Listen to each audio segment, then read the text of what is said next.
의선교회 와보니까 아주 굉장히 아름다운 교회네요. 정원이 있는 교회는 제가 처음 봤습니다. 정원은 앞에 조금 있는 정원 있는 교회는 많이 있지만은 저렇게 큰 정원을 가진 교회는 제가 처음 봤습니다. 아마 여러분이 오고 싶은 교회인 것 같습니다. 기도하러 오고 싶은 교회, 혹은 또 바람 쐬러 오고 싶은 교회. 차 한 잔 들고 와서 커피 한 잔 뽑아 갖고 와서 정원에서 차 마시면서 대화하고 싶은 교회, 뭐 그런 교회가 될 것 같습니다. 저도 잠깐 와서 봤습니다만은 놀러 오면 좋겠다, 바람 쐬러 오면 좋겠다, 그런 생각을 가졌습니다. 이렇게 도심이 쭉 오다가 막 차가 막히고 그러다가 갑자기 이렇게 푸른 숲이 나오니까 너무 마음이 편안하고 좋습니다. 의선교회 아마 그 아티스트들이 다 모인 것 같아요. 찬양하는데 찬양팀, 찬양대, 제가 기대했던 것보다 훨씬 수준이 높아가지고 아니 이 교회는 뭐 찬양만 하나, 그런 생각을 가질 정도로 아주 훌륭한 찬양팀, 찬양대, 그렇게 하나님께 영광 돌려서 참으로 은혜 많이 받고 감사합니다. 앞에다가 예수님 사진을 그려놨는데 활짝 웃는 예수님 사진을 그려놓으니까 이 교회는 들어오면 웃어야 되는 교회인가 보다, 이제 그런 생각을 가지게 되죠. 아주 임팩트가 강한 그런 예수님 사진을 걸어놔서 또 은혜가 많이 됐습니다. 오늘 내일 이틀 동안 같이 하나님의 말씀을 나눌 텐데 하나님의 말씀을 나누는 중간에 여러분 속에 하나님의 크신 은혜가 넘치시기를 바랍니다. 여러분이 가지고 계셨던 기도 제목들이 응답되는 역사가 있게 되기를 바라고요, 여러분의 심령 속에 치유의 역사가 일어나는 그런 귀한 시간들이 되시기를 바랍니다. 미국에 유학가 있는 학생 중에 아파트에서, 백인들이 많이 사는 아파트에서 생활하던 분이 있었습니다. 그래 이제 아래층에 살았는데 2층에 백인이 있었는데 그분이 좀 까다로웠던 분인 것 같아요. 그래서 이제 한국 음식을 해 먹으면은 쫓아내려와 가지고 왜 이렇게 냄새 피우느냐, 그런 거 하지 말아라, 그리고 자꾸 그 까탈스럽게 시비를 걸고 그랬습니다. 김치찌개 하면은 김치찌개 냄새 난다고 쫓아내려오고, 된장찌개 하면 된장찌개 냄새 난다고 쫓아내려오고, 우리나라 음식이 좀 냄새가 많이 나거든요. 이렇게 국물을 끓이는 음식이 많아가지고 그 냄새가 많이 납니다. 때로는 또 생선 요리를 해도 생선을 이렇게 구워 먹기 때문에 냄새가 많이 나기도 하지만은 삭힌 생선을 우리가 또 좋아하기 때문에, 그래서 또 삭힌 생선이 또 냄새가 굉장하거든요. 냄새가 나는 음식을 우리가 잘 먹습니다. 늘 그렇게 시비를 걸어서 밥을 해 먹을 때마다 긴장하고 이것도 쫓아내려오지 않나, 이건 층간소음이 아니고 층간 냄새로 인해서 큰 늘 분쟁이 있으니까 그래서 늘 긴장을 했습니다. 그러다 한 번은 청국장을 해 먹었는데, 청국장이 뭐 냄새는 뭐 끝판이지요.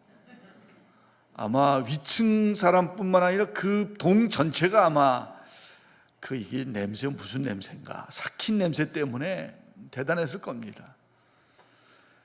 뭐 또 그 2층 사람들이 쫓아내려오더니 딴 거는 다 해 먹어도 좋으니까 이것만 해 먹지 말아라, 지난번에 그거는 괜찮은데 이번 거는 해 먹지 말아라, 그리고 부탁을 신신당부를 하더랍니다. 그동안에는 막 화를 내면서 해 먹지 말라고 막 윽박지르고 그랬는데 이제는 제발 좀 해 먹지 말라고 신신 부탁을 하면서 얘기를 하더라는 겁니다. 서양 사람들이 많이 사는 데서 라면 하나 해 먹기도 어렵습니다. 라면 하나 끓여 먹어도 냄새가 굉장히 나기 때문에 호텔 같은 데서 뜨거운 물 가지고 컵라면 하나 이렇게 먹고 나도 그 안에 냄새가 다 배기 때문에 뭐 얼마나 신경 많이 쓰이는지 모릅니다. 남의 나라 사람들 틈에서 내가 나그네로 삶을 살아가는 게 보통 힘든 일이 아닙니다. 우리는 다 같은 사람들끼리 삶을 살아가니까 뭐 우리가 나는 마늘 냄새, 뭐 우리가 나는 된장 냄새 이런 거 뭐 아무렇지도 않지만은, 그러나 그런 냄새를 가지지 않은 사람들 틈에서, 그런 식사를 하지 않는 사람들 틈에서, 다른 나라 사람들 틈에서 우리가 나그네로 삶을 살아갈 때 늘 신경 많이 쓰게 되고 스트레스를 받게 되고 그런 거죠. 그게 바로 나그네의 삶입니다. 스캇 팩이라고 하는 미국의 정신과 의사가 아직도 가야 할 길이라는 책을 썼는데, 그분이 이야기하기를 우리 인생은 이 땅에서 광야를 가는 나그네와 같은 삶이다, 그런 이야기를 하고 있습니다. 사실은 그분이 그 책을 쓸 때 예수 믿기 전인데요, 책을 쓰고 난 다음에 예수를 믿게 됐습니다. 그런데 예수 믿고 난 다음에 보니까 자기가 쓴 책을 좀 수정하려고 다시 한번 쭉 봤는데, 예수 믿기 전에 썼는데도 어떻게 기독교적으로 썼는지 수정할 필요가 없이 됐다, 그런 그 후기를 읽은 것을 한번 읽었습니다. 그런데 우리 사람들이 인생, 예수 믿는 사람 아니라 누구라도 인생을 살아갈 때 그 인생은 광야길을 가는 나그네와 같다, 그렇게 이야기를 하고 있죠. 여러분, 사막의 길을 가본 적이 있는지 모르겠습니다만 사막의 길은 이정표가 없습니다. 의선교회 올 때 저 큰 길에서부터 의선교회 이렇게 써붙여 있어서 찾아가고 굉장히 쉬운데, 사막에는 그런 게 없습니다. 지형지물이 무슨 특이한 건물이 있다든지 특이한 골목이 있다든지 길을 찾기가 어렵습니다. 오늘은 이쪽에 언덕이, 모래 언덕이 있었는데 바람 한번 모래바람 불고 나면은 그 언덕이 없어져 버리고 저쪽에 가서 언덕이 생기고 완전히 지형 자체가 다 바뀌어 버리고 마는 거죠. 그래서 광야를 가는 나그네와 같은 삶을 살아가는데, 그 광야와 같은 나그네의 삶을 살아갈 때 그 길을 경험해 보지 않은 사람이 혼자서 그 길을 가는 것은 죽는 것과 마찬가지다, 그렇게 이야기를 하고 있습니다. 여러분, 인생을 우리가 미리 살아본 사람은 아무도 없습니다. 80, 90 연세가 많은 분도 이제 내일 어떻게 살아가야 될지 아무도 모릅니다. 오랜 인생을 살아갔어도 내일 똑같은 인생이 펼쳐지리라고 누구도 장담할 수가 없는 거죠. 다 누구든지 젊은 사람이나 늙은 사람이나 누구나 다 처음 가는 길을 다 가는 것입니다. 광야를 나그네와 같이 한 번도 가보지 않은 길을 가는 인생인데, 혼자서 길을 가는 것은 죽으려고 작정하는 거나 마찬가지죠. 사도 베드로도 우리 인생을 일컬어서 나그네라고 이야기를 하고 있습니다. 그리고 오늘 이 성경 말씀은 이스라엘 사람들이 나그네로 어떻게 삶을 살아가는가를 쭉 묘사를 하고 있죠. 결론부터 제가 말씀을 드리면은, 이스라엘 사람들은 노예 생활하는 데서부터 광야의 나그네의 삶을 거쳐서 하나님의 백성이 됐습니다. 자유한 사람들이 된 것이지요. 그러니까 광야의 40년 나그네 길을 간 것은 노예에서부터 하나님의 백성으로 가는, 노예였는데 하나님의 백성이 되어가는 과정을 쭉 그린 것이 광야의 나그네 삶을 그린 것입니다. 오늘 우리가 이 땅의 삶을 살아가는데, 나그네 삶을 살아가면서 하나님 나라를 바라보고 걸어가는 나그네 삶을 살아가는 것을 그대로 묘사한 것이 바로 이 출애굽기, 민수기, 신명기가 바로 그 책들입니다. 여러분, 이스라엘 사람들은 다른 나라 사람들 틈에서 삶을 살았는데 단순한 나그네가 아닙니다. 그 사람들은 노예 생활을 했습니다. 자유한 사람으로 그 나라에 들어갔지만 오랜 세월 시간이 지나가면서 점점 권력을 가진 사람들에게 그들의 신분이 계속 낮아져서 나중에는 노예가 되어버리고 만 것이죠. 노예라는 것은 자기가 스스로 자기 인생을 살아가는 사람이 아닙니다. 자기가 자기 인생을 선택하고 결정하는 사람이 아닙니다. 주인이 정해주는 대로, 주인이 하라는 대로 삶을 살아가는 사람들이 노예지요. 그런데 노예는 그렇게 주인이 시키는 대로 삶을 살아가다 보니까 자기 인생에 대해서 생각을 할 필요가 없습니다. 내가 어떻게 인생을 살아야 될 것인가 희망을 가지고 또 인생을 세워나가기 위해서 노력하고 애를 쓰고 그럴 필요가 없는 겁니다. 그날 주어진 일을 하면 그것으로 끝나는 것이니까요. 아무런 계획도 없이 아무런 희망도 없이 그날 삶을 살아가는 그런 사람들입니다. 그리고 말할 수 없는 억압을 당하기 때문에 때로는 매를 맞기도 하고 때로는 천시를 받으면서 삶을 살아가는 사람들이죠. 이스라엘 사람들이 그런 노예였습니다. 여러분, 모세라는 이름의 뜻이 뭡니까? 강에서 건진 사람입니다. 강에 버려졌고 그 버려진 아이를 건진 사람이다. 그래서 모세입니다. 아마 여러분 가운데 강에서 건진 분은 없으리라고 생각합니다. 제 어릴 때 동네 어른들이 쟤는 다리 밑에서 주워왔다 그래서 얼마나 고민을 많이 했는지 몰라요. 아, 내가 이 집에 나만 다리 밑에서 주워하는 사람인가 보다, 그런 생각을 하죠. 놀리라고 얘기한 것도 그걸 모르고 고민하고, 아버지가 혼내면 어머니가 야단치면은 내가 다리 밑에서 주워와서 저런가 보다, 그런 생각을 가지고 그랬습니다. 다리 밑에 주워온 게 아니고 물에 떠내려가는 애를 건진 겁니다. 가장 비참한 그 인생을 시작한 것이 바로 모세지요.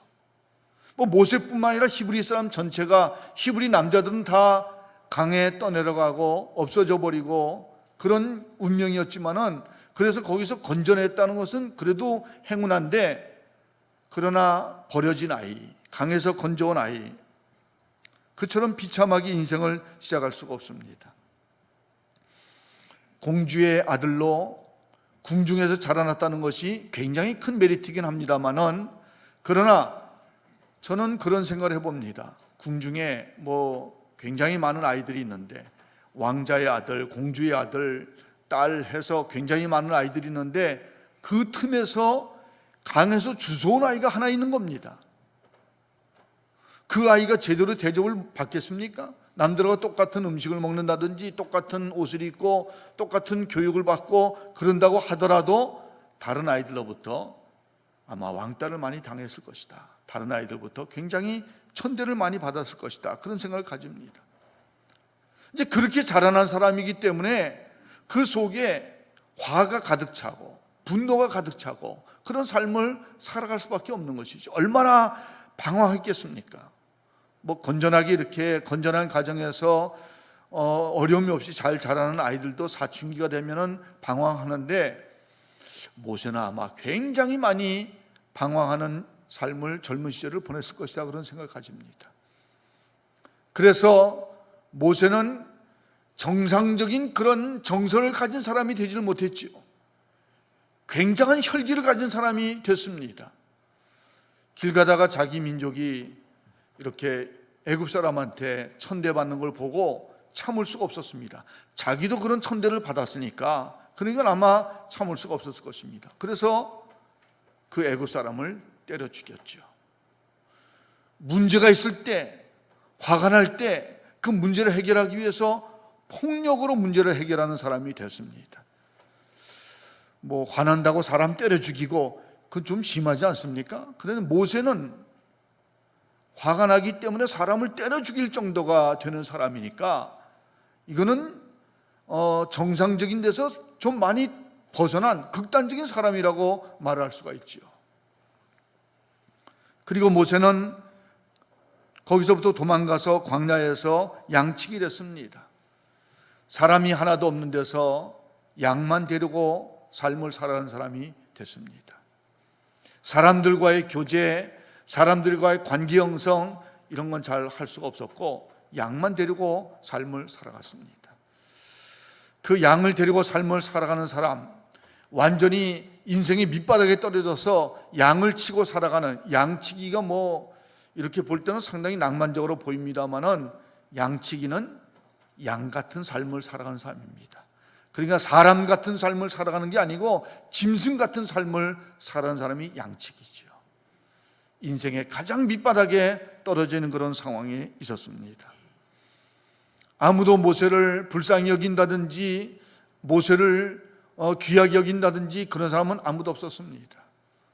모세는 사람들에게 잊혀진 사람, 사람들에게 버려진 사람으로 양치기로 삶을 살아갔지요.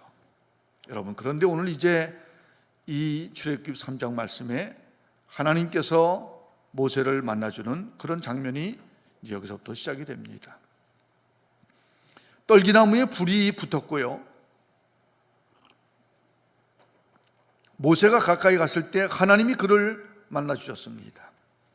그러나 하나님께서 그에게 말씀하셨는데 5절 말씀을 보십시오. 하나님이 이르시되 이리로 가까이 오지 말라. 네가 선 곳은 거룩한 땅이니 네 발에서 신을 벗으라. 거룩한 땅인데 가까이 오지 말고 신을 벗으라고 이야기하는 것은 모세가 거룩한 땅에 발을 디딜 자격이 없는 사람이다, 그런 뜻입니다. 신을 벗으라는 것은 모세가 지금 디디고 있는 그의 토대를 다 벗어버리고 없애버려야 된다는 그런 이야기죠. 모세는 지금까지 히브리인이고 또 자기들의 조상의 하나님이 계시다는 것을 알고는 있었지만은 그러나 제대로 배워본 적이 없습니다. 그 하나님께 제대로 예배를 드려본 적이 없지요. 그리고는 이제 오랜 시간 지나오면서 오히려 애굽 사람들에게 배워서 애굽 사람들의 세계관과 가치관을 가지고 있었습니다. 그러니 이제 미디안 광야에 가서 미디안 사람들하고 삶을 살아가면서 미디안 사람들의 세계관과 가치관을 또 가지게 된 것이죠.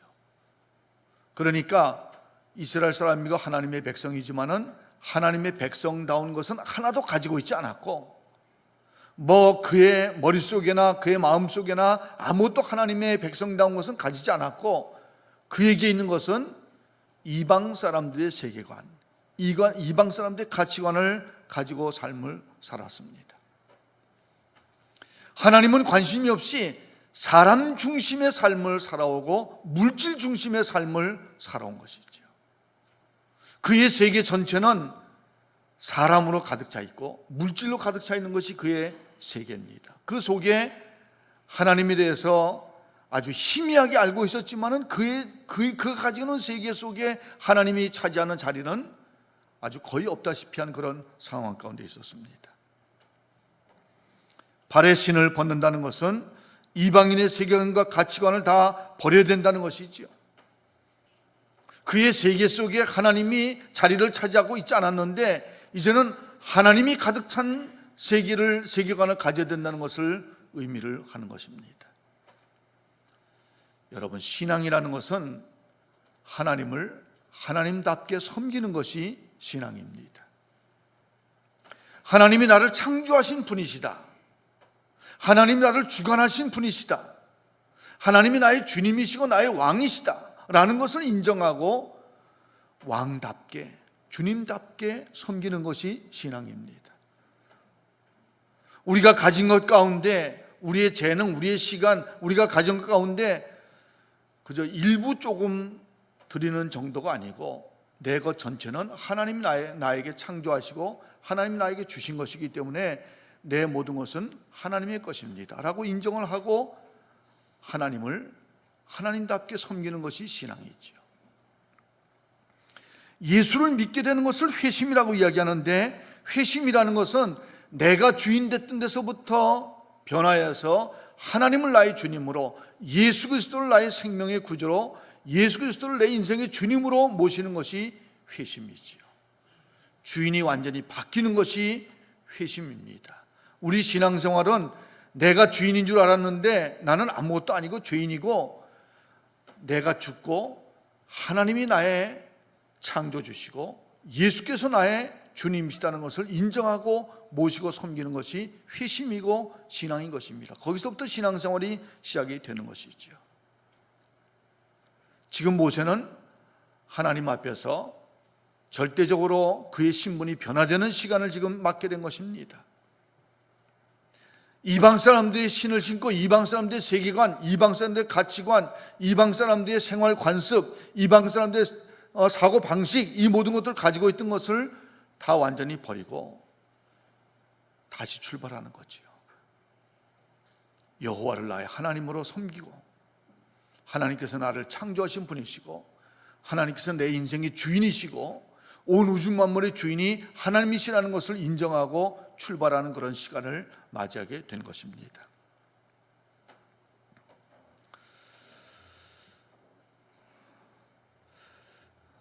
윌리엄 제임스라고 하는 분이 종교학자인데, 그 하나님에 대한 여러 가지 체험에 대해서 책을, 오래전 분이십니다만은 책을, 아주 방대한 책을 썼습니다. 종교학자로서 여러 종교의 회심에 대해서 책을 아주 두껍게 썼습니다. 그런데 종교적인 체험, 종교적인 현상에 대해서 여러 종교의 것들을 쭉 다 기술을 하고 비교를 했는데, 회심에 대해서는 다른 종교에서는 회심의 예를 잘 찾지 않고 기독교에서만 회심의 예를 찾아서 이야기를 하는 것을 볼 수가 있습니다. 기독교의 회심이라는 것은 자기 의지에 의해서 회심이 되는 것이 아니라 자기 포기에 의해서 회심이 되는 것이다, 그런 이야기를 하고 있습니다. 자기 의지라는 것은 내가 어떤 직업을 가진 사람이 되겠다, 나는 축구 선수가 되겠다, 나는 교사가 되겠다, 나는 의사가 되겠다, 그런 자기 의지를 가지고 열심히 공부하고 준비를 해나가는 것이 자기 의지에 의한 결정이라고 이야기를 하고 있습니다. 배우자를 정할 때 그런 모든 것들이 자기 의지에 의해서 정해지는 것이죠. 자기 포기에 의해서 결정이 되는 것은 나는 하고 싶은 생각이 없었는데, 나는 그거 할 의사가 전혀 없었고 할 것이라고 기대도 하지 않았는데 어느 날 강제적으로 그 일을 결정하게 되고 그 일을 따라가게 되는 그런 경우를 자기 포기에 의한 결정이라고 이야기를 합니다. 회심은 자기 포기에 의해서 된다, 그런 이야기를 하고 있어요. 내가 회심하겠다, 내가 예수 믿겠다, 그렇게 결정한 것도 아니고 노력한 것도 아니고 기대한 것도 아닌데 어느 날 하나님의 은혜로 자기의 모든 것을 다 내려놓고 그리고는 회심해서 예수를 나의 구주로 믿게 되는 것, 그것이 자기 포기에 의한 결정입니다. 여러 가지 사례들을 쭉 이야기하는 중에 재미난 것은 이렇게 교회를 다니고자 할 때는 자기 의지에서 다녀요. 그런데 이제 예수님을 주님으로 영접하는 것은 자기 의지로 되는 것이 아니기 때문에 자기 포기로 되는 것인데, 어느 날 이러다가 내가 예수 믿게 되겠는걸? 이런 생각이 들어가지고 이러면 안 되는데 하고 도망가고 피하는데 그만 성령께서 역사하셔서 자기를 다 내려놓고 포기하고 예수를 믿게 된 그런 사례들 여러 가지 이야기를 하고 있습니다. 완전히 자기 포기에 의한 그런 결정을 하고 회심을 한 것이죠. 사도 바울이 대표적인 예입니다. 사도 바울은 회심하고 예수 믿을 의사가 전혀 없었는데 어느 날 꼬꾸라져 가지고 눈도 멀고 그리고는 이제 예수를 믿게 된 것입니다. 자기 의지는 전혀 없이 자기 포기에 의해서 회심하고 예수를 믿게 된 것이죠. 저는 이제 저희 아버님이 목사님이셨기 때문에 교회에서 자라났습니다. 교회 마당 안에 사택이 있고 그래서 교회 마당에서 뛰놀면서 자랐고요. 또 옛날에는 성미라는 게 있었습니다. 그래서 교인들이 각각 자기네 집에서 쌀 한 바가지씩 이렇게 가져오서 교회 들어오는 입구에 다 성미함에다 넣어놓으면은 그러면 이게 성미를 목회자도 드리고 사찰도 드리고 여러 사람 또 가난한 사람도 도와주고 그렇게 해서 이제 성미를 만들어서 그 성미를 먹었는데 세상 맛없는 게 성미밥입니다. 왜냐하면 이 쌀 저 쌀 다 섞여가지고 뭐 밥맛이 아주 맛없는 게 성미밥이에요. 그런데 하여튼 그 교회에서 교회 마당에서 자라고 성미밥 먹고 자라고 교회하고 집하고 학교하고 그거밖에 모르는 그런 상황이고, 교회에서 쭉 자라나고 교회 봉사하고 교회 찬양대 하고 벌써 중고등학교부터 교회 찬양대 하고, 혹은 여름성경학교 때 선생님이 모자라면 또 보조교사로 여름성경학교 하고, 그렇게 이제 쭉 자라났습니다. 요즘 이제 애들 얘기하는 대로 범생이로 자라났죠. 근데 제가 고등학교 1학년이 끝나는 겨울에 회심을 했습니다. 아니, 교회에서 뭐 모태신앙이고 목사들로 자라나고 쭉 그랬는데 뭐 새삼스럽게 무슨 회심이냐? 저는 굉장히 극적인 회심을 했습니다. 제 생각에 굉장히 극적인 회심을 했습니다. 교회 봉사도 하고 다 했지만은 그동안에 한 것은 여러 사람들의 압력에 의해서 했고요, 부모님의 압력에 의해서 했고, 너 교회학교 교사해라 그러면 그거 하고, 성가대 하라면 하고, 그냥 순종해서 말 잘 듣고 그래서 한 겁니다. 제가 헌신하는 마음으로 한 것이 아니고 그냥 하라 그러니까 하고, 그렇게 한 거죠. 그렇게 신앙생활을 했는데 고등학교 1학년 때 기도원에 가서 부흥회를 하는 그런 일이 있었어요. 여러 사람이 같이 가니까 거기도 이제 쓸려서 같이 간 겁니다. 제가 뭐 가고 싶어서 간 것도 아니고 다 가자 그러니까 그냥 이렇게 간 거죠. 강사 목사님이 회개하고 거듭나야 된다는 얘기를 시간마다 했어요. 그러니까 첫 시간은 그렇게 하고 둘째 시간 다른 거 하고 그래야 되는데, 그 목사님은 시간마다 회개하고 거듭나야 된다 계속 얘기를 하는 겁니다. 그러니까 뭐 그냥 그런가 보다 하고, 그 설교 내용 자체는 어렸을 때부터 듣던 내용 그대로니까 그러니까 뭐 그런가 보다 하고 듣고 그대로 있었습니다. 그리고 혼자 생각을 해봤죠. 뭘 회개해야 되나? 회개할 게 없는 거예요.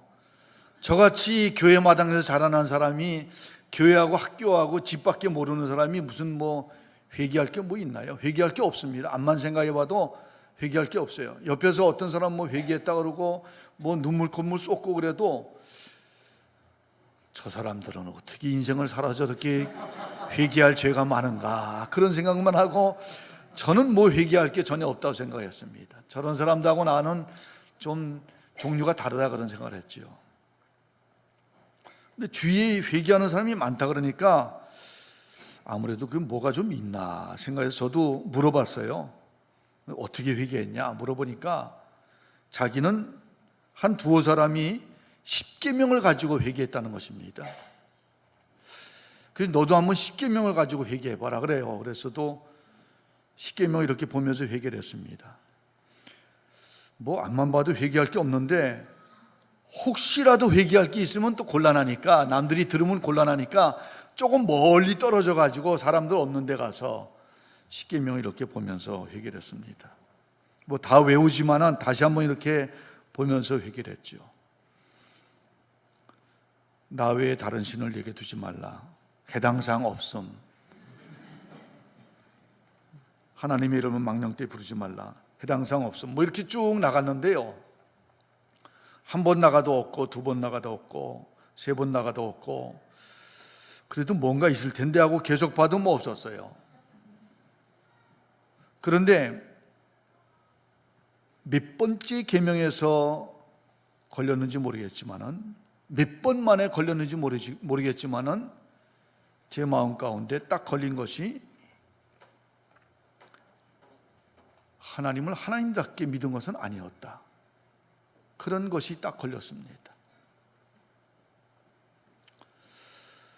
그냥 조상 때부터 하나님을 믿었기 때문에 내 머릿속에 여러 가지 지식은 많이 가지고 있지만은 그 하나님을 하나님답게 믿은 것은 아니다, 하나님을 하나님답게 대우해드리고 하나님답게 섬긴 건 아니었다라는 그런 생각을 가지게 됐습니다. 하나님에 대한 지식은 많이 가지고, 교리적인 지식은 많이 가지고 있었지만은 그건 교리적인 지식에 불과하지 내가 하나님을 믿고 하나님답게 섬긴 건 아니었다는 생각을 가졌죠. 그리고 이제 눈물이 쏟아지면서 회개하기 시작했는데 전혀 예상치 못했던 회개의 거리가 막 그냥 쏟아져 나왔습니다. 죄라고 생각지 않았던 것, 죄라고 내가 인정하고 싶지 않았던 그런 것까지 전부 다 회개를 하게 됐습니다. 예를 들자면 어릴 때 뭐 이렇게 친구들하고 멀리 이렇게 길을 가는데 너무 목이 말라가지고 옆에 밭에 있는 무 뽑아 먹은 것도 회개했고요. 무를 뽑아서 싸가지고 가면 건 도둑질이지만 뽑아 먹는 거는 도둑질 아니라고 그때까지 굳게 믿고 있었고, 이런 게 무슨 회개거리인가 생각했는데 그게 도둑질이라는 것을 고백하고 회개하지 않을 수가 없었습니다. 중고등학교 다닐 때 책을 사면은 이게 정가가 저 책 써 있는 게 1,000원으로 써 있는데 사실은 이게 한 800원이면 살 수 있거든요. 싸게 살 수 있는데 엄마한테는 1,000원이라고 받아가지고 200원 띄워 먹은 거 이런 것 다 회개를 했습니다. 사실 이런 거는 중고등학교 때 누구나 하는 거지 그걸 뭐 꼭 죄라고 생각하고 회개할 필요가 있나 그런 생각을 가졌는데 그런 것도 다 회개했습니다. 아주 사소한 정말 유치하기 짝이 없는 것도 다 회개를 했어요. 저는 죄라고 생각하지 않았는데 그리고 그런 게 무슨 죄입니까? 피해갔는데 성령께서 그 장면을 아예 눈으로 보여주는 겁니다. 너 죄 없어? 이거 죄다. 딱 보여주는 겁니다. 그러니까 뭐 부인하지 못하고 회개하는 거죠.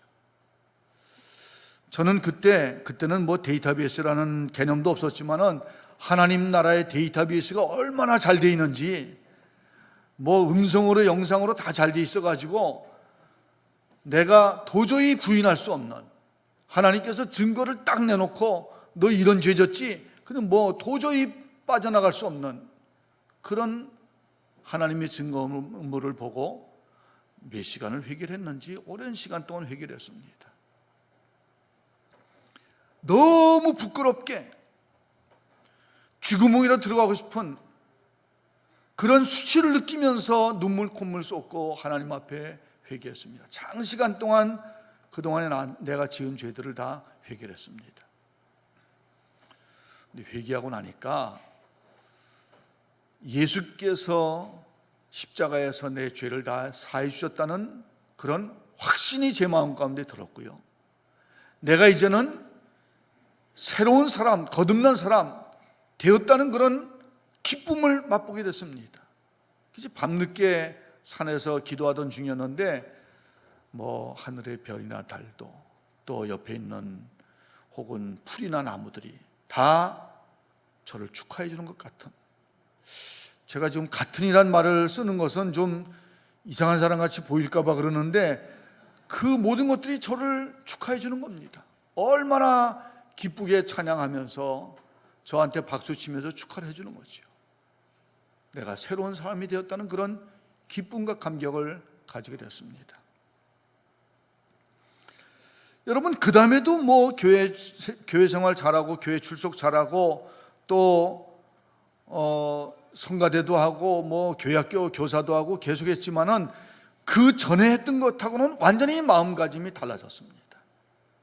그 전에는 그저 노래가 재미있어서 찬양을 하고, 그 전에는 누가 하라 그러니까 하고, 안 하면 또 잔소리 들을까 봐 하고, 뭐 그래서 한 거였는데, 그런데 그 다음부터는 누가 시켜서가 아니고 뭐 의무적으로 한 것이 아니라 내가 기쁨으로 너무 감격 가운데 내 속에서 나오는 그런 기쁨과 감격으로 찬양하고 하나님 주신 은혜를 감격하면서 여러 가지 사역을 했습니다.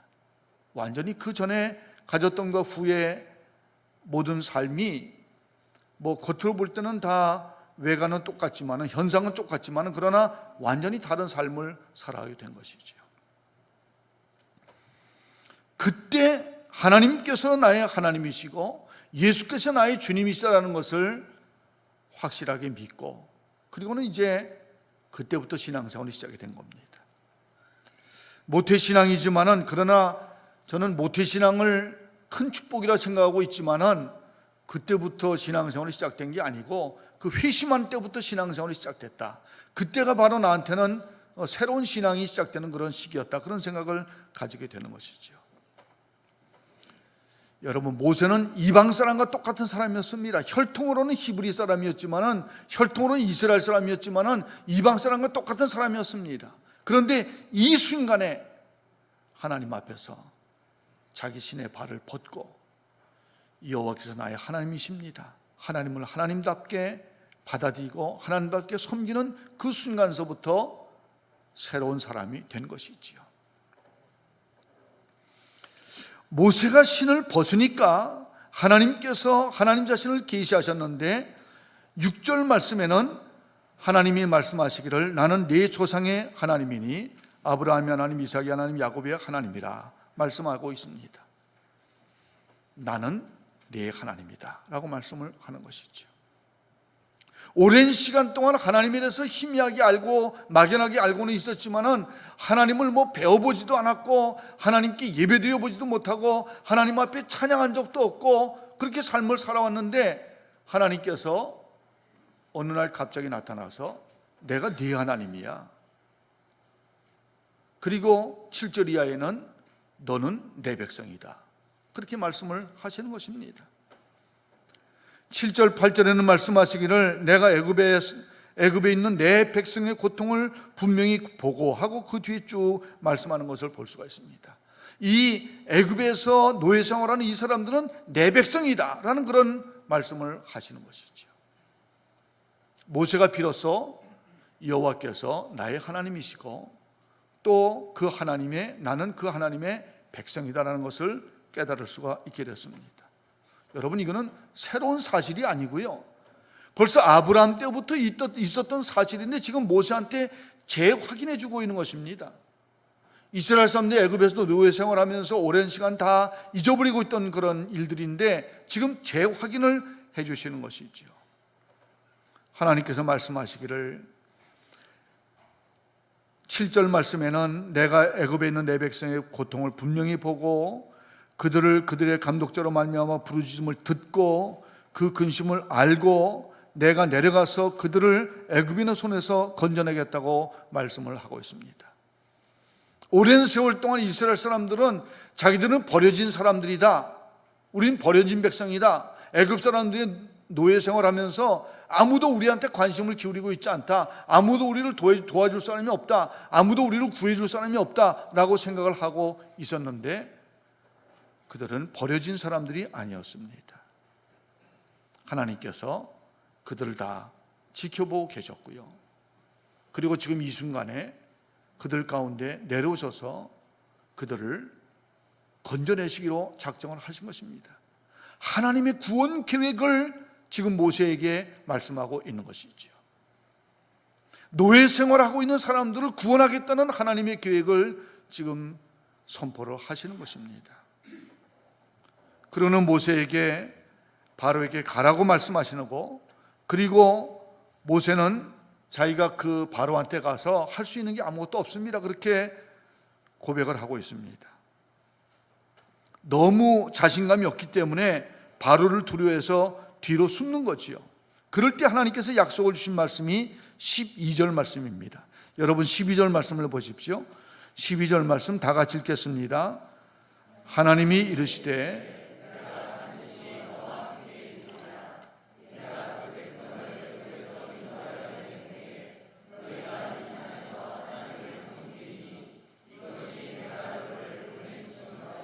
아멘. 한번 따라하겠습니다. 내가 반드시 너와 함께 있으리라. 다시 한번 할까요? 내가 반드시 너와 함께 있으리라. 하나님께서 약속하시는 겁니다. 여러분, 우리 성경에는 굉장히 많은 하나님의 약속이 있습니다. 자손에 대한 약속, 땅에 대한 약속, 뭐 여러 가지 많은 약속들이 있어요. 굉장히 많은 약속들이 있는데 성경에 있는 그 모든 약속의 가장 기본이 되는 약속이 뭔가 하면은 나는 네 하나님이다. 너는 내 백성이다. 그리고 내가 너와 함께 있겠다. 그것이 가장 기본적인 약속입니다. 나는 네 하나님이다. 너는 내 백성이다. 내가 너와 함께 있겠다. 하나님께서 하나님의 백성과 함께 있겠다. 그래서 약속의 백성입니다. 여호와께서 나의 하나님이신 줄 믿으십니까?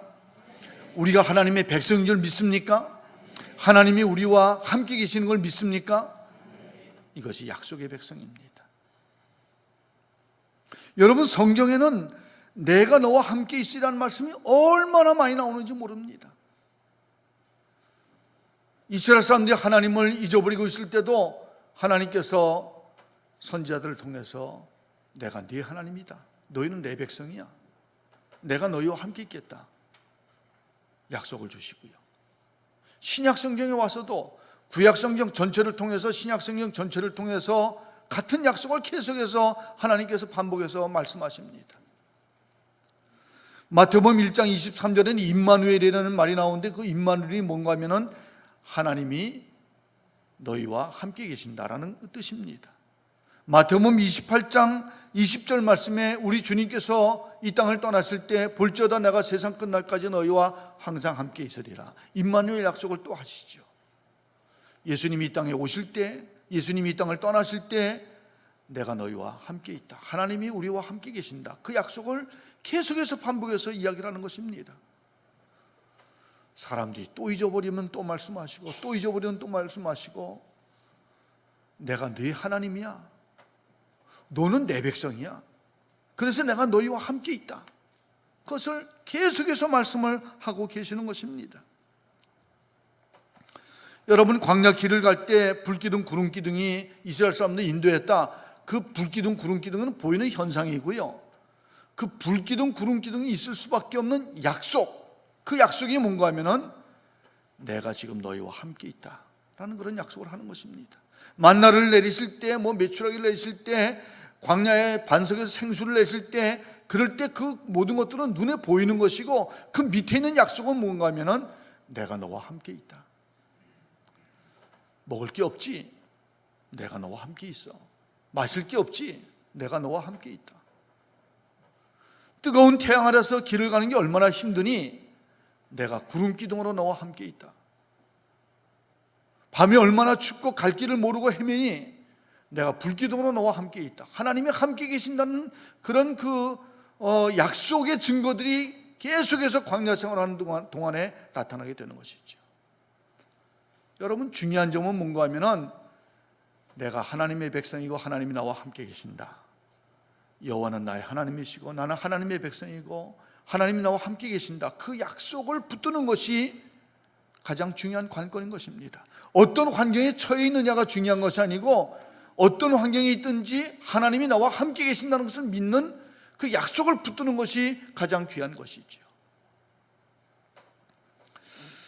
제가 교인들하고 이렇게 신방하고 또 그럴 때 잘 물어봅니다.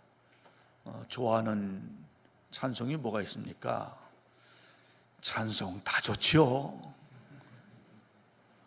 좋아하는 성경 구절이 뭐 있습니까? 하나님의 말씀이야. 다 좋지요. 그 다 좋다는 것은 없다는 얘기입니다.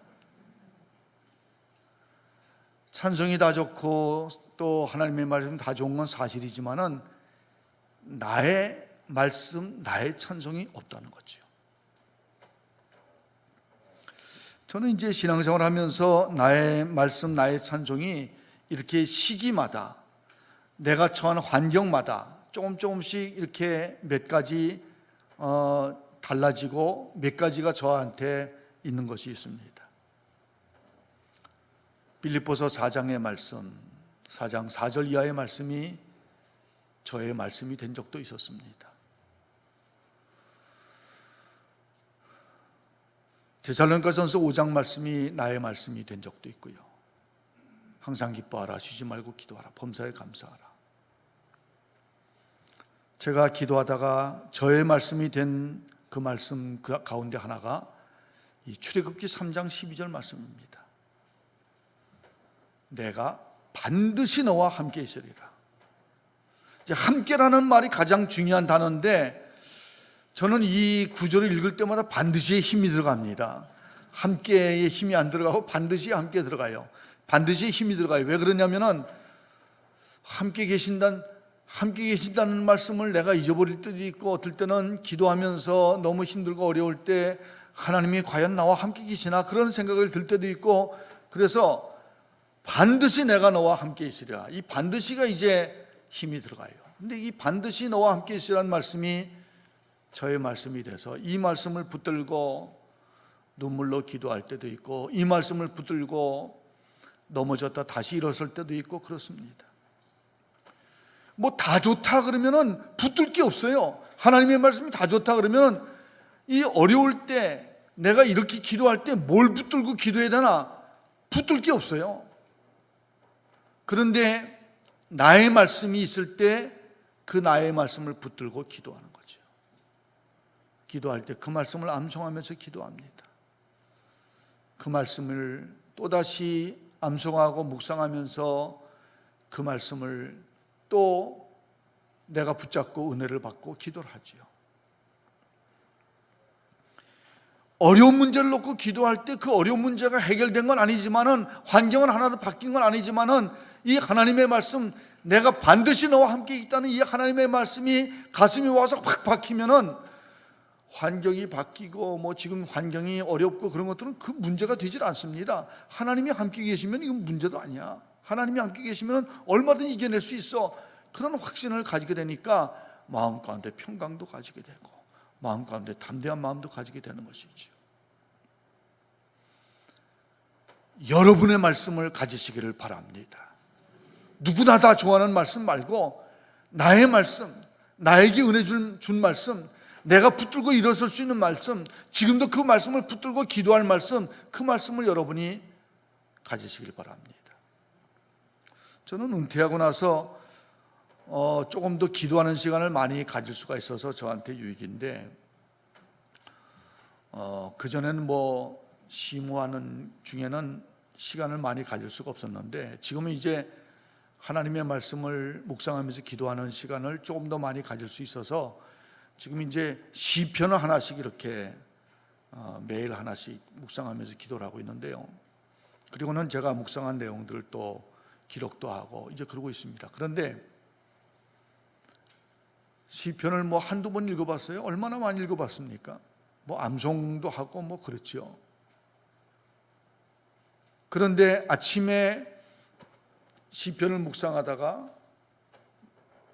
나에게 은혜가 되는 말씀을 딱 붙들게 되면은 그날 하루는 그 말씀을 붙들고 정말 평안의 삶, 담대한 삶, 승리의 삶을 살아갈 수가 있는 것입니다.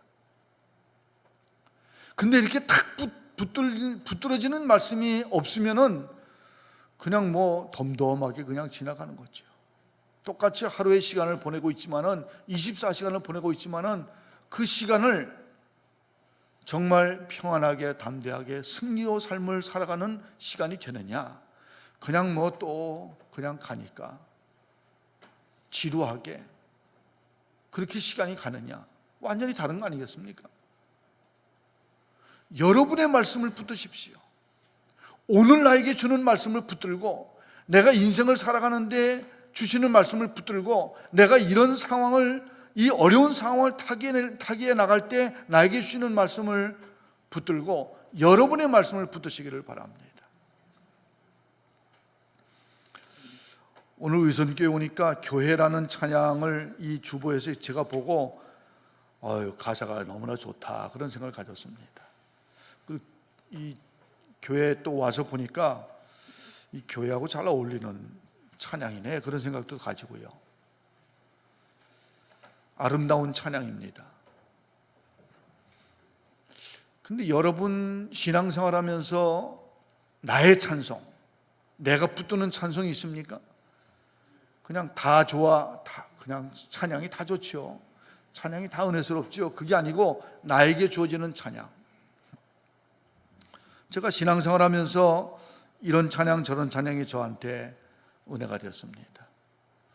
제가 농촌 가서 이렇게 목재를 한 적이 있었는데, 농촌 가서 목회할 때 초가집인데 초가를 걷고 슬레이트를 얹은 집이죠. 전형적인 초가집에서 이제 시골집에서 살았는데, 뭐 들판이 있고 멀리 산이 있고 이제 그런 가운데 삶을 살았는데, 생활 여건은 굉장히 어려웠습니다. 뭐 얼마나 어려웠는지, 그 지역이, 저희 동네가 닭을 많이 키웠는데, 닭을 많이 키우면 쥐하고 파리가 굉장히 많이 있습니다. 이렇게 밥을 떠놓으면 하얗지 않고 까매요. 그러니까 뭐 순식간에 까매지기 때문에 이게 그냥 같이 먹어야 됩니다. 할 수 없어요. 근데 생활 여건이 굉장히 어려운데, 그런 중에 있을 때 내 영혼이 음청 입으라는 찬양을 많이 불렀습니다. 초막이나 들녘이나 내 주 예수 모신 것이 그 어디나 하늘나라. 지금 초막과 들녘의 삶을 살고 있으니까, 초막이나 들녘이나 내 주 예수 모신 것이 그 어디나 하늘나라. 그것이 이제 은혜가 돼서 그 찬송을 많이 부르고, 그 찬송을 부르면은 이게 나의 찬송이 되는 거죠. 제가 또 군목을 하고 있었는데, 군목을 하면은 전방에서 굉장히 위험한 상황에 있는데, 그 위험한 상황에 있을 때 혼자서 오토바이 하나 타고 혼자 이렇게 다녔습니다. 혼자 다니다 보면은 가로등도 없고 뭐 깜깜한 전방 지역을 다니면서 오토바이 하나만 타고 다니면은 그 부대 작전장교나 이런 분들이 목사님 총 갖고 다니세요. 계속 저보러 그래요. 목사가 무슨 총을 갖고 다닙니까? 그래서 사실 뭐 쏘면 죽는 거지 뭐 목사라고 뭐 방법이 있나요? 그런데 그냥 아무것도 없이 그 총 안 갖고 다니면 대검이라도 갖고 다니세요. 그런데 대검을 또 어떻게, 목사가 무슨 칼을 갖고 다니겠어요? 그러니까 아무것도 안 갖고 그냥 오토바이만 타고 다니면은, 그러면 뭐 무서운 게 사실이죠. 그러다가 이제 옛날에는 오토바이가 굉장히 시원치 않아 가지고 헤드라이트가 잘 나갔어요. 깜깜한데 아무것도 안 보이는데 오토바이 이렇게 타고 다니려면은 굉장히 무섭고 힘들죠. 그럴 때 잘 부르던 찬송이 태산을 넘어 험곡에 가도 빛 가운데로 걸어가면 주께서 항상 계시기를 약속한 말씀 변치 않네. 그 찬송을 뭐 목청껏 소리 지르면서 그 찬송을 불렀습니다. 제가 이 찬송을 좋아한 지는 얼마 안 되는데요, 이제 얼마 전서부터, 여러 해 전서부터 기도하면서 제가 이 찬송이 계속 불려져서, 뭐 제가 이 찬송을 꼭 불러야 되겠다 그런 생각을 가진 건 아니었지만은, 그러나 그 찬송이 자꾸 불려져서, 그래서 찬송을 부른 것이 예수 사랑하심을이라는 찬송입니다. 예수 사랑하심을 성경에서 배웠네. 우리들은 약하나 예수 권세 많도다. 날 사랑하심, 날 사랑하심, 날 사랑하심, 성경에 쓰였네. 제가 그 찬송을 기도하면서 부를 때,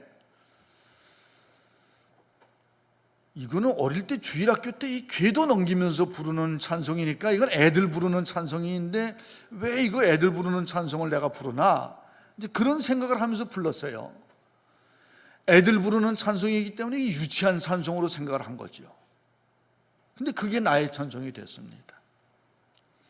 그 찬송을 부르는 중에 제가 많이 눈물을 흘린 것은 3절입니다.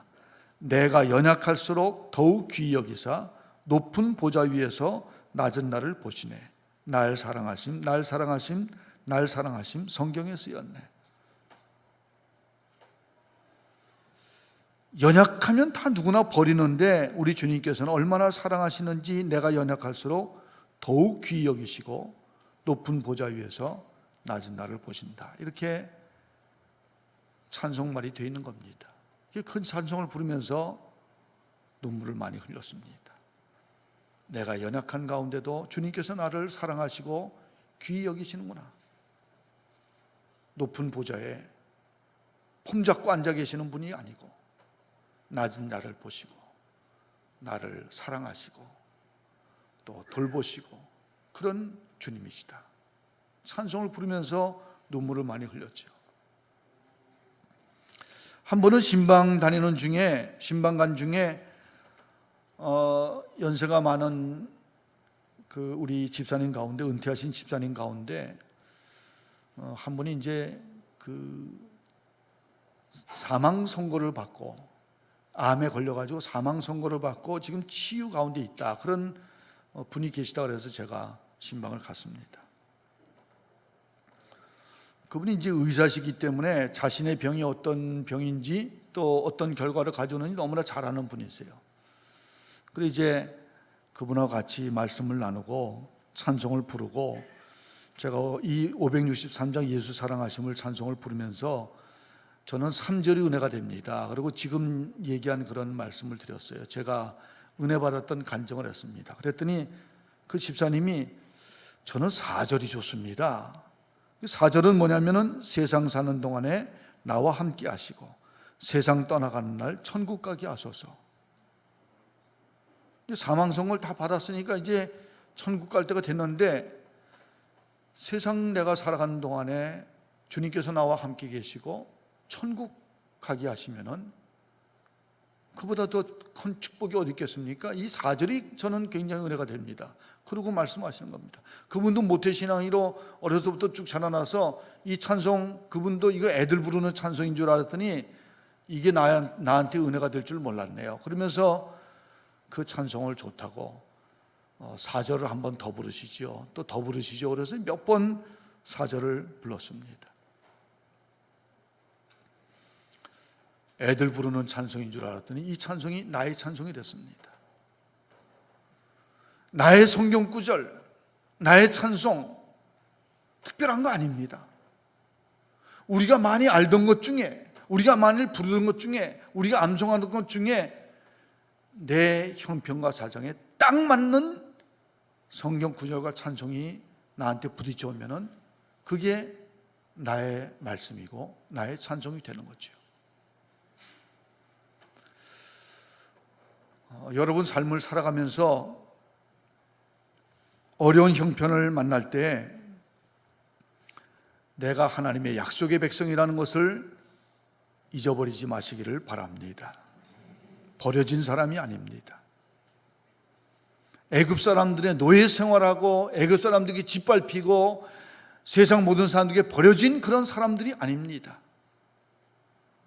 450년 동안 오랜 세월 짓밟히고 버려진 가운데 삶을 살았지만은 하나님이 그들을 결코 잊지 않았습니다.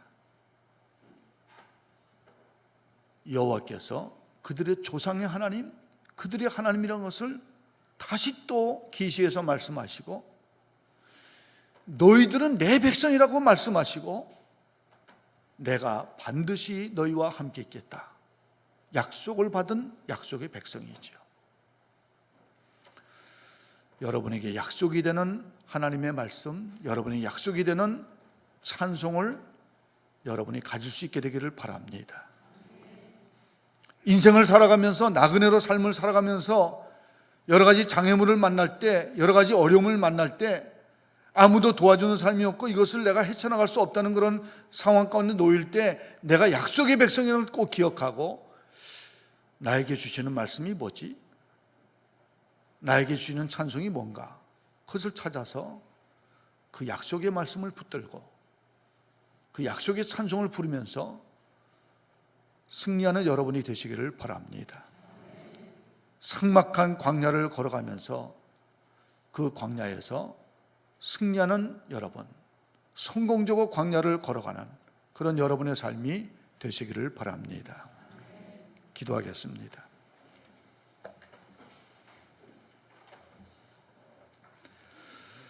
하나님 아버지, 광야 같은 삭막한 인생길을 저희들이 걸어갈 때 어떨 때는 내가 버려진 것 같은 생각을 가질 때도 있었습니다. 아무도 나에게 관심을 기울이지 않고 나는 완전히 잊혀지고 버려진 사람이라는 생각을 가질 때도 있었습니다. 내 앞에 놓여 있는 장애물 도저히 이것은 넘을 수가 없고 돌파할 수 없다고 생각할 그런 때도 있었습니다. 낙심하고 좌절하고 절망하고 무너져내는 그런 때가 있었습니다. 하나님, 그런 때 우리가 기억하지 못하지만은, 우리가 알지 못하지만은 여호와 하나님께서 나는 네 하나님이다, 너는 내 백성이다, 내가 반드시 너와 함께 있겠다, 내가 약속의 백성인 것을 기억하게 하여 주시옵소서. 나를 지으신 하나님, 나를 인도하신 하나님, 그 하나님의 백성이고 그분이 나와 함께 계신 것을 분명히 믿고 하나님 바라보고 하나님 의지하게 하여 주시기를 원합니다. 하나님 아버지, 그럴 때 나의 약속의 말씀을 발견하게 하여 주시옵소서. 나의 약속의 찬송을 붙들게 하여 주시옵소서. 하나님의 말씀을 붙들고 하나님의 찬송을 부르면서 저희들이 삭막하고 위험한 광야길을 성공적으로 걸어가고 승리하는 삶이 되게 하여 주시옵소서. 예수 그리스도의 이름으로 기도합나이다. 아멘.